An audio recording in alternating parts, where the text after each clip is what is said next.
Bon alors, est-ce que ça marche? Évidemment que ça marche, le bouton est allumé. J'espère que vous allez bien et on se retrouve pour une vidéo hyper classique car en y repensant, ça fait un moment qu'on ne s'était plus vu autour d'une vidéo de collection de jeux vidéo. Et je pense que c'est le bon moment de vous présenter ma collection PS5 2024 afin de voir ce qui a changé par rapport à la précédente vidéo de je ne sais plus quelle date. Et si ça continue, je ne risque de plus avoir de place pour entreposer mes prochains jeux PS5. Il y en a un bon petit paquet comme vous pouvez le constater. Il y en a au-dessus et en dessous et je ne les ai pas placés de n'importe quelle façon. Enfin, c'est pas placé de façon alphabétique.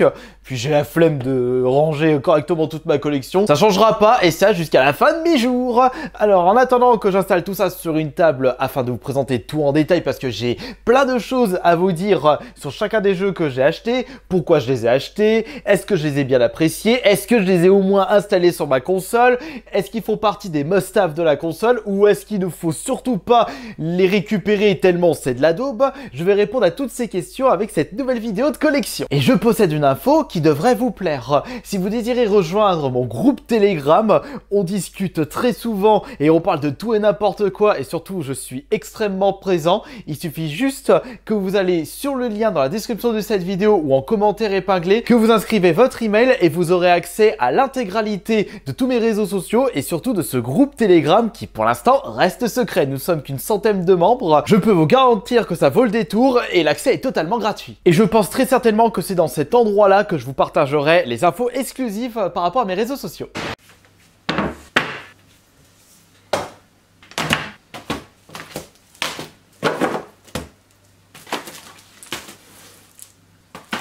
Ça, c'est un cadre que vous connaissez si bien. Bon, il y a combien de jeux PS5 en tout? 32 jeux pour cette pile, 36 pour cette pile, ce qui fait un total de 68 jeux PS5 dans ma collection. On est très loin des 200 jeux de ma collection PS4, mais si ça se trouve, je vais dépasser ce chiffre d'ici les prochaines années. Et attention, ça ne veut pas dire que malgré la jeunesse de la PS5 qui n'a fêté que ses 3 ans fin de l'année dernière, très peu de jeux en boîte sont sortis. J'ai déjà vu des collections avec des gens qui ont déjà plus de 200, 300 jeux en version boîte. C'est sûr que si vous prenez des jeux en édition limité comme sur Limited Run, PlayAsia ou des sites comme Strictly Limited et comment s'appelle l'autre site où j'avais fait une commande avec mon frère, Just for Game. Il y a des jeux super sympathiques d'ailleurs sur ce site et vous allez remarquer qu'il y en a certains qui se retrouvent dans ma collection. Eh bien on va commencer tout de suite avec un jeu que je n'ai toujours pas fait, le Ghostwire Tokyo que j'avais récupéré en solde à seulement 20 €. Il était disponible sur le Game Pass gratuitement au début, enfin gratuitement est un grand mot et c'est un jeu qui m'avait de base botté parce qu'il a été fait par Tango Gameworks, ceux qui ont fait Evil Within, mais quand j'ai vu le jeu passer 2-3 trailers et 2-3 éléments de gameplay, j'étais plus si tenté que ça, mais c'est un jeu que je ferai un jour ou l'autre. Mon frère a pu le faire et il était convaincu de l'expérience, mais il reste très loin de la qualité d'un Evil Within selon ses dires. De ce côté, nous avons, c'est le dernier jeu terminé actuellement, il s'agit du dernier Double Dragon, le Gaiden, Rise of a Dragon, qui est franchement un super beat'em up. Il a des petites idées assez originales. Certes, il reste de moins bonne qualité par rapport à un Street of Rage, mais j'ai quand même préféré celui-ci par rapport au dernier Tortue Ninja. Vous avez un système de monnaie qui vous permet d'acheter des améliorations durant votre périple et le cumul de ces points, enfin de cette monnaie, vous permettra de débloquer de nouveaux bonus via des jetons. Et selon le cheminement que vous allez prendre, les premiers niveaux ne seront pas aussi garnis que les niveaux suivants que vous allez choisir et je trouve qu'il y a de bonnes idées dans ce Double Dragon. Certes, il est un petit peu court, mais c'est un beat'em up. Là, nous avons Ghost Runner 2, un jeu que j'avais pu tester à la Paris Games Week l'année dernière, avec le ROG Asus Ali, je crois qu'il s'appelait, ça aurait été un concurrent du Steam Deck, et le jeu tournait super bien sur cette console portable. C'est un jeu que j'ai récupéré en solde à 25 € et je le ferai correctement. Un de ces quatre. Là, nous avons Tekken 8, un super jeu de combat qui rend hommage justement à la série que j'ai pu débuter avec le 3e sur la PS1. Toujours ce bon Paul Phoenix en tant que main personnel et je trouve qu'il est beaucoup plus punchy que le dernier Street Fighter que nous verrons juste après. Ensuite, nous avons, ça c'est un jeu que j'ai récupéré en solde, je crois que je l'ai acheté 15 ou 20 €. The Diofield Chronicle, alors ne me demandez pas ce que c'est, je l'ai pas ouvert, je l'ai juste vu en solde, je l'ai récupéré et rien de plus. De toute façon, vous allez constater que par rapport à mes objectifs de collectionneur, dès que je vois un jeu pas cher mais qui ne me tente pas du tout, je vais quand même le récupérer parce que je peux m'attendre à une superbe surprise. Alors là, nous avons, oh, mamma mia. Alors celui-ci, le Dead Space, le remake du premier sorti sur la PS3 360, il est franchement exceptionnel. J'ai d'ailleurs envie de le refaire et c'était vraiment incroyable. EA nous ont vraiment proposé un super remake de qualité et ça fait vraiment plaisir malgré le fait que Visceral Games ont fermé leurs portes depuis belle lurette. Là nous avons Deathloop qui est l'une de mes plus grosses déceptions PS5, surtout qu'il a été développé par Arkane Studio, donc le studio lyonnais, et j'ai été très déçu parce que j'ai bien aimé Prey de la précédente génération de consoles. Deathloop, non mais il n'y a rien à récupérer dans ce jeu. L'histoire, elle est bancale. Les protagonistes, ils sont chiants. Je me suis forcé à le terminer, mais cet aspect de loop, au bout de 5 minutes, ça m'avait gonflé. Au bout d'un moment, j'étais en mode, ouais, oh, ça me saoule. Enfin voilà.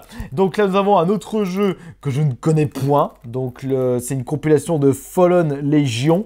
Peut-être des jeux qui étaient sortis sur PS4 ou PS3 et ils ont fait une compilation. Je l'avais acheté en solde celui-ci et je dois avoir un autre jeu que j'avais récupéré en solde et que je n'ai toujours pas fait. Bah voilà, le FNAF Five Nights at Freddy. J'ai vu le film qui était incroyable, très sympathique, mais le jeu j'ai toujours pas fait. Et là c'est lequel? Ça c'est un jeu que j'avais récupéré sur Just for Game, un espèce de jeu d'horreur ou non pas un Visceral Games, non, un visual novel. Et le problème avec les jeux d'horreur de maintenant, c'est soit on se tape des super jeux d'horreur action à la Resident Evil ou à la Dead Space, soit on se tape des jeux d'horreur lyriques où il n'y a aucune action, que des énigmes et ça te saoule. Enfin moi personnellement ça me saoule quand les jeux d'horreur ne proposent pas cet aspect survival. C'est-à-dire, faut fouiller pour récupérer des soins, des munitions, le fait de pouvoir se défendre. Là, quand il n'y a pas tout ça, où il faut que fuir, oh, c'est chiant. Oh, regardez cette belle petite pépite. Même s'il était moins bien que le premier, qui s'appelait Rhythm from the Ashes, ce Rhythm 2 possède des superbes idées et c'est une pépite cachée de la PS1 que je vous recommande. Je trouvais que ce TPS en avait dans le bid. Pas plus de 20 € par contre, parce que vous risquez d'être un peu déçu si vous le payez plein pot. Moi, je m'étais dit que j'allais mettre 25 € maximum et c'était chose faite grâce aux périodes de solde début de cette année. Ça, c'était un jeu que j'avais récupéré il y a déjà un petit moment et qui me tente depuis un petit moment. C'est Sifu. Il est ouvert parce que je l'avais prêté à mon frère qui a été convaincu de l'expérience, malgré le fait que ça a été édité par Microids. Et quand je vois ça, ça me donne pas trop envie quand tu vois les chiottes qu'ils ont édité ou développé. Salut Puy du Fou sur la Switch. Oh, elle est trop monumentale. Même un jeu PS2 fait mieux que Puy du Fou. Je sais même pas s'il était sorti sur la PS5, mais bon, on s'en fout. Là, nous avons Babylon Fall, que j'avais acheté en vide-grenier à 5 balles, et je ne peux plus jouer parce qu'ils ont fermé le serveur. Chouette, génialissime. Là, nous avons Among Us. Je sais pas pourquoi j'ai acheté ça, parce que j'aime pas du tout Among Us. Peut-être juste pour le délire, juste parce qu'il était en solde. Moi, j'ai vraiment de ces idées complètement moisies du slip. Là, on a Mortal Shell, qui est un Souls 1D. Il est assez court, mais au moins vous en aurez pour votre argent si vous déboursez 10-20 € pour le récupérer. Vous le terminez à peu près 10-12 heures. Et pour un Souls 1D, je trouve qu'il en a vraiment dans le bide une bonne petite expérience. Faut pas s'attendre à une expérience aussi incroyable qu'un Dark Souls ou Elden Ring. Mais au moins, si vous recherchez un petit jeu 1D super cool, je vous recommande celui-ci. Nous avons là Jojo. Jojo qui est un jeu de combat, mais étant donné que je n'ai pas grandi avec l'anime ou le manga Jojo, ça m'a vraiment pas parlé. J'ai joué juste une ou deux fois et j'ai complètement lâché le truc. Ce qui est dommage parce que il a quand même un bon potentiel en termes de jeu de combat, mais moi quand ça me parle pas, j'ai pas envie de m'investir dedans. Bon, et Elden Ring, on ne le présente plus. Incroyable jeu de chez From Software. C'est vrai que j'ai été mauvaise langue en disant « Oh, ça me saoule, je ne jouerai plus à ce jeu. » Non, en prenant du recul, j'ai bien envie de me refaire une partie. C'est juste que lors de ma première run, j'avais mis 60 heures pour terminer le jeu. Au bout d'un moment, j'avais envie de le terminer et de passer à autre chose. J'aime pas rester autant de temps sur un jeu solo. J'aime bien quand ça se termine au bout de 10 heures, allez 20 heures grand maximum. Et que si le jeu soit un peu plus long, c'est vraiment par rapport à des quêtes secondaires. Mais quand la quête principale dure 50-60 heures, t'as envie de passer à autre chose au bout d'un moment. Là, nous avons Prodeus. Un super jeu que j'avais pu découvrir, c'était sur le Game Pass au début. Et après, je l'ai fait sur le Steam Deck. C'est en réalité un Doom-like. Donc un FPS à l'ancienne qui rend hommage à Doom. Et si vous aimez Doom, si vous aimez le genre de FPS rétro, vous serez comblé avec ce Prodeus qui est incroyable. Une super pépite une nouvelle fois. Là, nous avons une autre pépite qui se nomme Final Vendetta et qui est un beat'em up que je vous ai déjà bien parlé durant une vidéo de 5 pépites cachées de la PS5, 5 diamants secrets.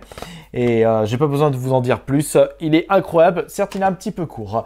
On a Ratchet & Clank, terminé une fois et expérience incroyable. Au moins vous enchaînez le mode histoire, il n'y a pas de temps mort et vous allez vous éclater du début jusqu'à la fin.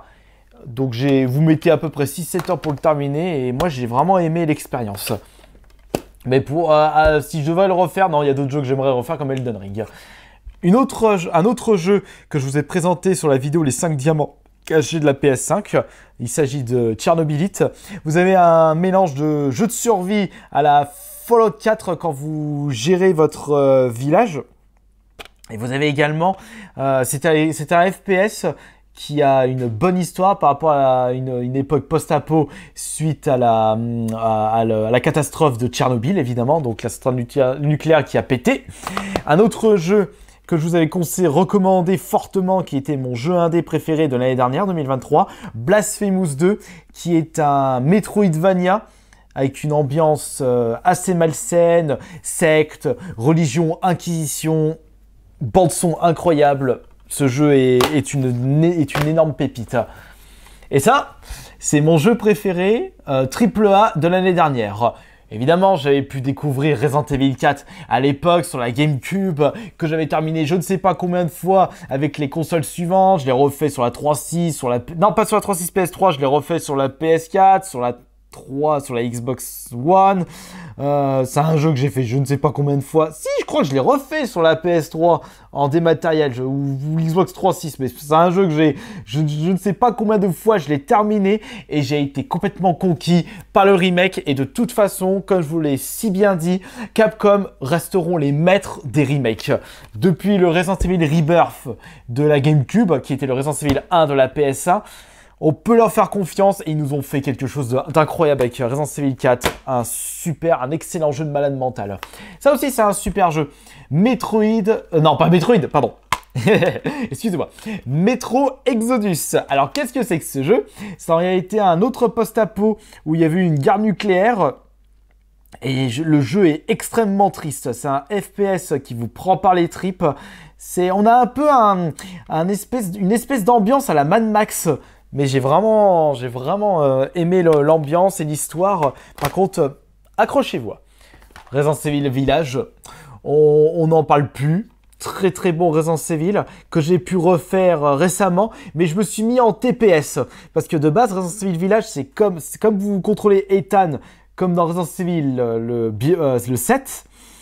Le truc c'est que ce jeu n'est pas fait pour être joué en FPS. Il est nettement mieux en TPS. Et quand je l'ai refait en TPS, incroyable. C'est comme si j'avais redécouvert un nouveau Resident Evil. Non, découvert, pardon. Alors c'est quand même une petite déception ce Street Fighter 6. Même s'il y avait eu l'apparition de Honda, bah je trouve que ça va pas suffire. J'étais déçu. Un autre jeu dont j'ai été assez déçu, c'est le Sonic Frontier. Je trouvais que cette ambiance, quand tu te balades dans les mondes, avec cette espèce de musique, d'ambiance au piano, j'ai trouvé ça tellement chiant que j'en suis ressorti très déçu. J'aime bien jouer à un Sonic pour sa bande son très rythmique et ses niveaux qui enchaînent. Je trouve que ça cassait un petit peu quand vous baladez dans un univers assez vide.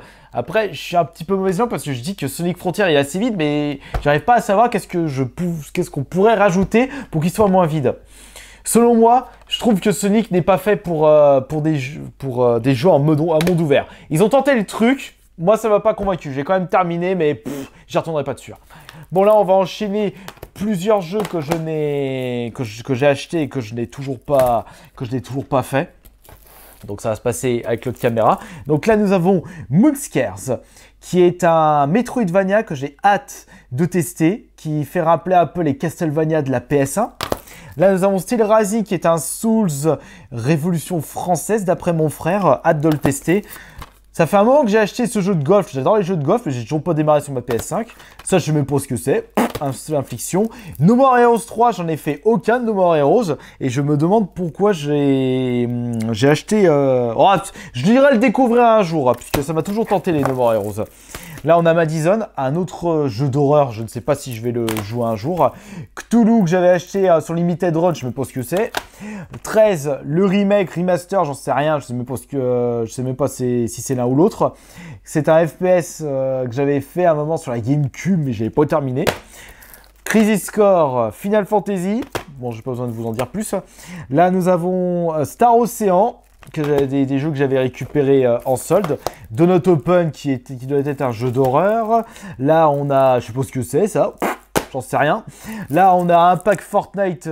J'aime bien récupérer les packs Fortnite pour justement compléter ma collection Fortnite. Vous savez, j'aime bien Fortnite moi. Alors me critiquez pas s'il vous plaît, de toute façon si vous me critiquez je m'en fous. Là on a plusieurs jeux, Guardian Galaxy, on a Soul Hacker 2, Potion Permis, Tales of Arise, et là c'est le Syntro Day One Edition qui est un remake du premier, c'est ça? Je ne me souviens plus. Mais ça c'est plusieurs jeux que j'avais pu récupérer et que je n'ai toujours pas fait, évidemment. Et là c'est un jeu, je ne sais même pas s'il passe sur ma PS5. Et pourtant, j'aimerais bien parce qu'il s'agit de Sherlock Holmes. J'ai pu faire énormément de Sherlock Holmes sur la 3.6 et la Xbox One. Donc, j'avais fait Sherlock Holmes Crime and Punishment qui est mon préféré. J'avais pu faire The Devil Daughter qui est très très bon. J'ai fait également le Testament de Sherlock qui était très cool. Et j'avais également fait auparavant Sherlock Holmes contre Jack l'Éventreur. Mais j'adore les Sherlock Holmes. J'aime bien ces jeux d'enquête. Le problème de ce jeu-là, cette version boîte, c'est une version coréenne. Et je sais même pas s'il passe sur les consoles françaises. Faudrait que je teste ça, parce que j'ai envie de faire Sherlock Holmes. Je testerai ça, parce que là, je suis en train de faire Resident Evil 4. Qu'est-ce que nous avons là pour cette dernière pile? Nous avons évidemment Demon's Souls, qui a été mon premier jeu PS5. Et incroyable ce jeu. Très incroyable. Je ne sais pas quoi vous dire de plus. C'est le remake de la version PS3. Et j'ai été très content de l'avoir fait. Je me suis régalé. Moi j'adore les Souls en y repensant. C'est lequel mon préféré? Je vais pas dire Dark Souls 2 parce que c'est le moins bon des Dark Souls. Et surtout, c'est juste que j'avais découvert les Souls avec le Dark Souls 2. J'ai eu de la chance de ce côté-là. Je dirais... c'est peut-être Demon's Souls. Bon, on a quoi? On a Mortal Kombat 11. J'ai même pas besoin de vous dire quoi que ce soit avec ce jeu ultra gore qui rend hommage à la série que j'avais pu découvrir sur la Super Nintendo avec le Mortal Kombat 2. C'était incroyable. Et au moins, je peux jouer Cabal avec le Mortal Kombat 11. Là, on a la compilation Kawabanga de Tortue Ninja Collection, qui est en réalité plusieurs jeux Tortue Ninja qui étaient sortis sur les consoles rétro et sur borne arcade. Donc on a le 2, on a surtout le meilleur qui est Turtle in Time, et c'est surtout pour le Turtle in Time, donc qui était la version Super Nintendo. Je sais même pas si c'est la version arcade qui est sur cette compilation, mais quoi qu'il en soit, il y a le meilleur Tortue Ninja de l'histoire, et c'est ce qui m'a donné envie d'acheter cette compilation. Nous avons Cult of the Lamb. J'ai envie de le refaire celui-ci avec ce mouton tout mignon, le fait de pouvoir s'occuper de sa secte à la... J'ai failli dire Animal Crossing, mais non, c'est pas vraiment Animal Crossing, je dirais plus... C'est pas Stardew Valley, c'est peut-être Harvest Moon pour le côté jeu de gestion. Mais le jeu de gestion, il est vraiment pas chiant, et vous avez également ce côté roguelite... un peu à la hack and slash quand vous vous baladez dans les différents mondes. Il a des superbes idées et le chara-design est incroyable. Cut of the Lamb est un coup de cœur personnellement. Là on a Immortal Phoenix Rising. On le taille, mais j'ai préféré jouer à ça plutôt qu'un Zelda Breath of the Wild ou Tears of Kingdom. Je dis Tears of Kingdom, je l'ai pas encore fait, mais... Ouais, parce que c'est mythologie grecque, donc il y a des minotaures, je peux leur botter le cul ou mater leur derrière, je sais pas. Mais dans tous les cas, quand ce sont des jeux qui ont rapport avec la mythologie grecque, j'ai tendance à crocher dessus. Je dis ça, mais j'ai vite abandonné Assassin's Creed Odyssey. Oubliez ce que je viens de dire. Alors là, on a plusieurs Shantae. Donc on en a un, deux, je dois en avoir un troisième normalement de Shantae. Non, j'en ai que deux Shantae. Tiens, j'ai deux Immortal Phoenix Rising. Moi j'en ai un sous liste et j'en ai un d'occasion. Donc là nous avons les Shantae. Ça c'est le Risky Revenge qui est le 2 que j'avais pas pu faire. Et ça c'est le Pirate Curse qui est le troisième. Le meilleur de la série. Ça me fait penser qu'il faudrait que je récupère le Seven Sirens. J'ai dû le récupérer uniquement sur la Switch ou c'est la version PS4 que je dois avoir, je me souviens plus. Mais c'est un super Metroidvania. Celui-ci, je vous le conseille, le Pirate Curse. Tormented Souls est une super pépite cachée que je considère comme l'un de mes jeux préférés de la PS5. D'ailleurs, le 2 a été annoncé. Si vous aimez Silent Hill, foncez, achetez ce jeu. Ça a été fait par des fans de Silent Hill pour des fans de Silent Hill.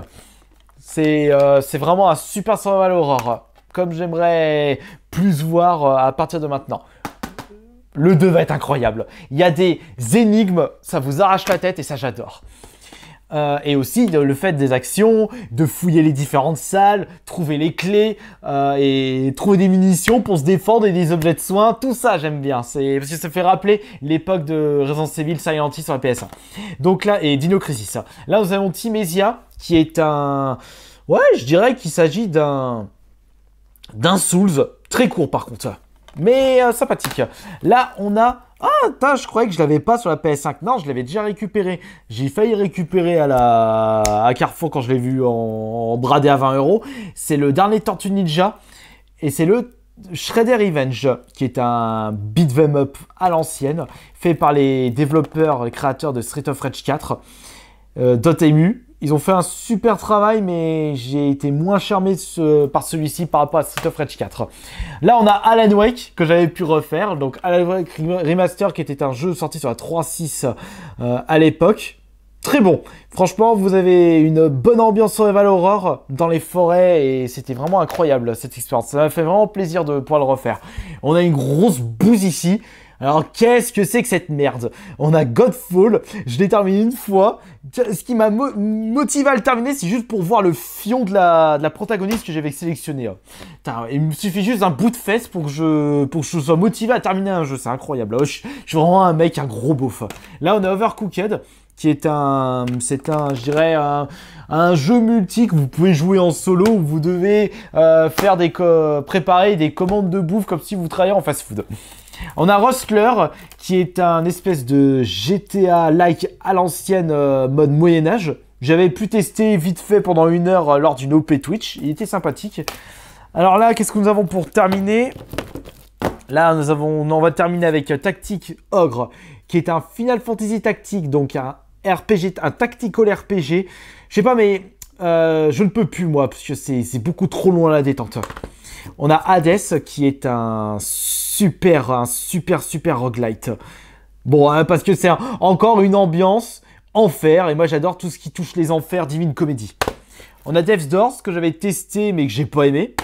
On a Uncharted, je sais pas pourquoi j'ai acheté ça, je suis pas fan. On a un autre pack Fortnite, et enfin, on a Callisto Protocol, qui a mieux fait d'être sorti avant le remake de Dead Space. C'est-à-dire, c'était les développeurs de Dead Space de base qui avaient créé leur boîte pour pouvoir faire Callisto Protocol. On sent un peu la patte des créateurs de Dead Space, mais quand tu joues à celui-ci, après tu joues à Dead Space Remake, celui-ci tu l'oublies. Dead Space Remake est quand même mieux. C'est dommage, mais ils ont quand même tenté une expérience et c'est tout à fait louable. Donc voilà, c'en est terminé pour la vidéo de collection PS5. À la prochaine!